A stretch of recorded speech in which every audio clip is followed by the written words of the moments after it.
mutta se tulee oikeasti järjestys tässä. Niin aloitetaan, palkitaan ensin 4. pelaaja.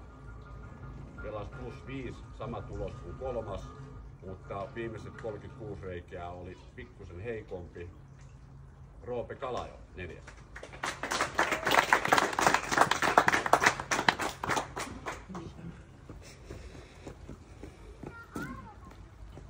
Kiitos.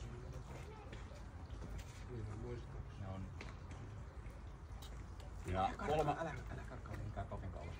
kolmanneksi tuli Aure Golfin oma poika, maailman nopein. Oletko kerran voittanut maailman nopein mestari? Maailman nopein seniori kyllä. Kyllä, maailman nopein ja nyt tänään 3. paras golfari, seniorigolfari Marko Kuningas.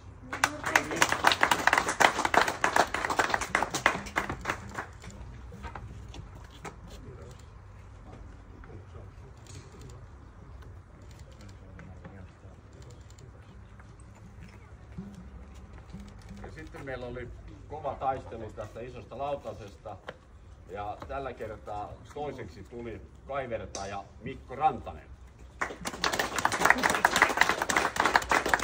Kaivertaja sen takia, kun hän on yleensä kaivertanut pokaleihin ja lautasin nimiä. Niin. Onnittelut.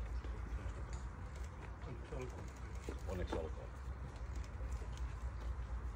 Ja sitten meillä on täällä päivän voittaja, pitkälyöntinen, pitkään ollut vähän pusikossa ja kateessa. Mä oon odottanut, että tulee sieltä ja mä oon todella iloinen Jarin puolesta. Jari Puurtinen vei hyvällä pöydillä ensimmäisellä syöksellä.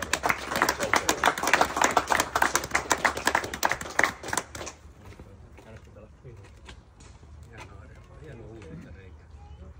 Kiitos. Tätä saa hetken pitää. Tässä on perinne se, että mennään tuon ison tammen alle ja tästä otetaan valokuvat ja sitten se viivotetaan taas vuodaksi. Onneksi olkoon. Onneksi olkoon. Nyt on voittaja puhe. Otetaanko lauta? Ihan mikä haluaa. Joo, kiitoksia kaikille erityisesti järjestelyistä ja varsinkin Jukille, että olet jaksanut tätä vetää. Tuossa olisiko 10 sanoi, että pikkusen kyllä saisi termostaattia käännettyä kylmemmälle, että siihen ei pysty niin edes Juki tällä hetkellä. Mutta oli hieno päivä pelata, tai koko viikonloppu oli hieno pelata. Varsinkin tämmöinen Aure-golfi, jossa sä et oikeastaan voi ottaa riskiä missään kohtaa, niin se näkyy sopiva mulle. Eli käytiin driveria 2 eri väylällä. Se oli varmaan se voiton salaisuus. Kiitoksia Aure-golfille ja erityisesti Masterin joukkueelle. Että oli kiva lähteä uusintaan, koska kaksoisvoitto oli jo varma.